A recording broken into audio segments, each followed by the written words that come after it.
What's going on, guys? Recording these videos never gets any more less awkward. I literally just started the video and I was like, yeah, I gotta delete that clip. That was fucking cringe. So today, ignore the saw in the background. That's we're not doing anything on that today.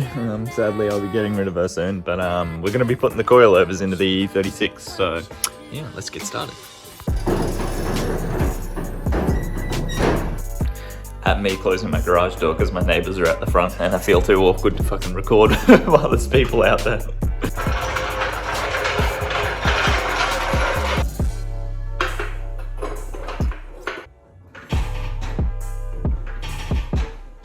Alright, so we got the car in the air. It was a bit of a different process than I'm used to because on the BMW E36, there's these little pucks right underneath where I've got the jack stand sitting, and that's where the jack points are. But I didn't know where else I could jack it up from along the line under here without crushing anything or doing anything to get the jack stands underneath those rubber pucks sitting properly. But I just looked it up and you can kind of go off anywhere that's sort of just to the left on the inside or just to the right on the inside there of those jack points. So yeah, it's all good. We didn't ruin anything and it's in the air now, so we can get started on taking the wheels off and getting the coils out. Well, the old suspension anyway.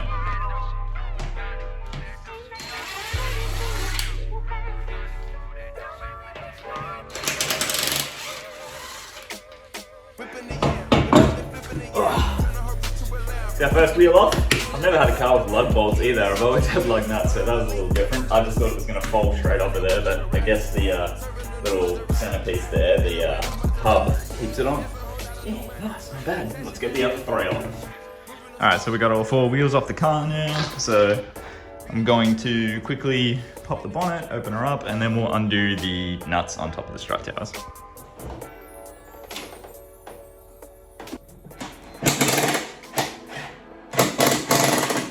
Right, now I'm gonna quickly look for the top rear ones because I think they're behind the carpet in the boot, so let's have a look. Alright, so what I was talking about there is just up in the back here, just here. So there's just the speaker. I think it's only got the two screws, so one at the back there, and there's just one at the front here. I couldn't see any others, but yeah, so I'll take those out and hopefully this just comes out. Alright, so yeah, it was just as easy as that. You take out those two screws and then you just fucking wiggle this guy out, sitting in like that, so you just wiggle the fuck out of it and you just sort of slide it down to the left and it comes out cleanly. Just unclip the plugs so don't damage anything, and now we should be able to pull this back and expose the top of the strut here.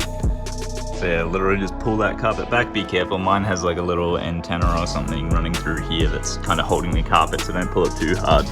But yeah, there's the top of the strut right there. So there's your two 13 mils on top, should be able to get to them fairly easy. And then that's just a little rubber bump stop just in case it bumps into that speaker or something through the carpet. But yeah, now you can get that out and pretty much rinse and repeat for the other side. So that was damn hard to fucking pull out. So what you want to do is just push on this and grab the bottom of the spring and pull it out by the bottom, because it's hard to pull out by yourself, especially if you're someone like me that's only like 65 kilos and you know, isn't that big, but the power of this got us through, brother.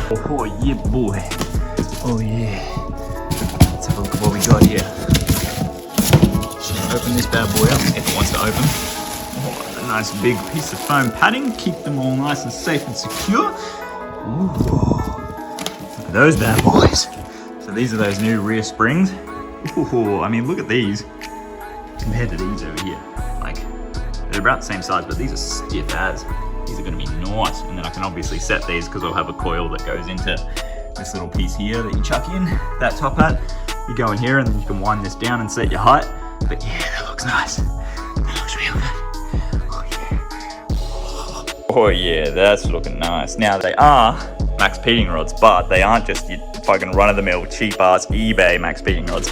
These are actually the most expensive ones that I could buy. They have dampening adjustment on top, and they look hell nice. Damn good build quality. They are heavy as, they are hefty. And these things I think have like a 3-year warranty as well, so. Yep, they got, I think it's, what is it, pillow bowl tops as well, and maybe in the front, and camber adjustment for the front too. But just look at this thing compared to the factory one, man. This is so much better. I'm gonna get rid of all that boatiness of the car and turn it into a go-kart. It's gonna be so good. Alright, so I've got the other rear side done up to this point here. So I've just got the strut in there and then the little coil piece just sitting in the top there waiting. And the spring just sitting out because I'm waiting for my mate to come around because this is extremely hard to push down and get this part and this bit together inside here. So you kind of need someone else to push this down while you stick it in. Otherwise it's very, very hard to do yourself. So I'm just moving on to the fronts for now. So we've got the front set up here. I just adjusted the stiffness of the coils on top. So I've gone to the hardest setting, which is 25 or 24, and I've just backed it off 10 clicks on every single one. So it's kind of in the medium range of like soft and hard. So hopefully that gives us a good ride. And yeah, once we get them in, we're gonna have to adjust the height anyway to see how it sits. But yeah, let's get to it. Let's have a look at these front ones. All right, so we got one of the big old dirty front shocks out. So you just want to leave one nut in at the top just so it doesn't fall straight out. So just put one back in up there if you've taken them all out. It's what you want to do is you want to just disconnect the sway bar link just here. On the bottom, I find it a lot easier to do because you just use two 13s rather than using an Allen key and a 13 back here for this one.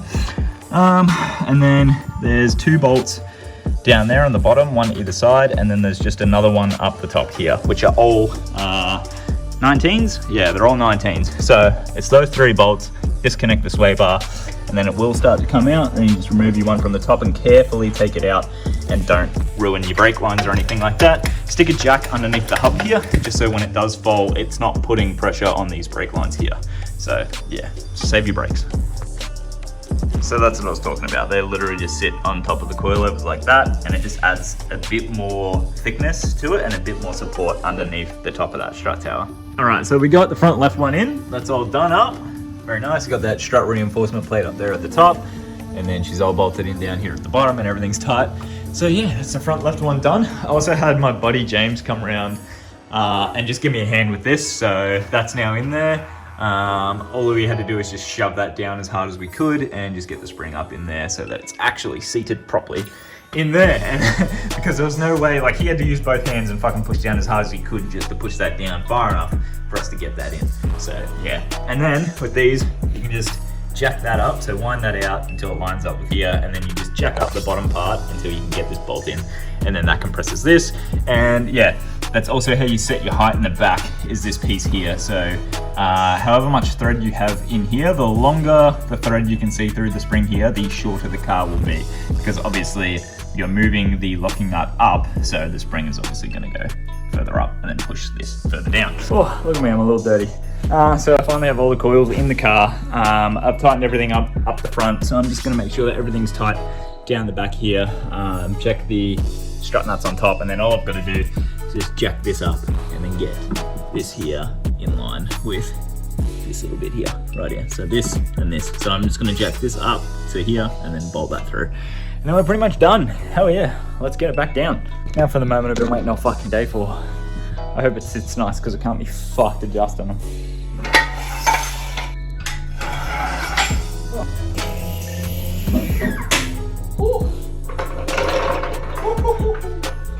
I'm all the way done.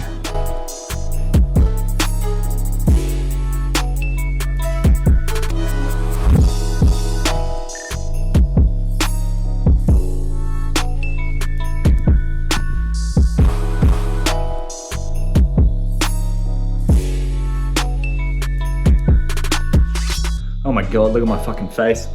Jesus, I got everything all over it. That looks good to me, goddamn. Plus when I get 18s by 8.5s, it's gonna sit in there real nice with that tiny bit of gap. It'll fill it in. Oh, hell yeah. I'm just excited for the car to actually ride nice now, not like violently shake when I go over a bump at 20 k's an hour. All right, I guess I should probably clean myself up and then get it ready, put the speakers back in the boot, reconnect that, put everything back together, probably have a shower and see how it drives.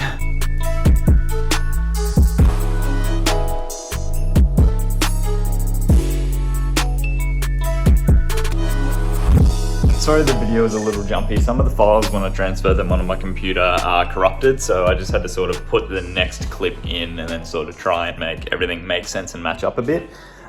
So here's how she sits currently. So I think I lowered it a little bit from what you guys saw in the video, but yeah, I just had to cut out with my grinder the front right sway bar link because it was absolutely toast and I couldn't get it out at all because it's obviously 30 years old. It's got Nature's Loctite on it. So yeah, I just had to cut that out with my grinder. I do have new sway bar links coming next week, I think on Thursday or something like that. At some point, so they'll be going in and getting rid of that tiny little clunk that I've got coming from the front right, which is literally just the control arm and the sway bar just connecting whenever I go over a decent sized bump, but it's not damaging anything and it's nothing to really be worried about. It's just an annoying sound to listen to if I go over a bump, but otherwise the car drives great, and yeah, really happy with that. I do have more parts over here. Oh yeah. So we got our strut brace here, new steering wheel, and our short shifter to go in the car.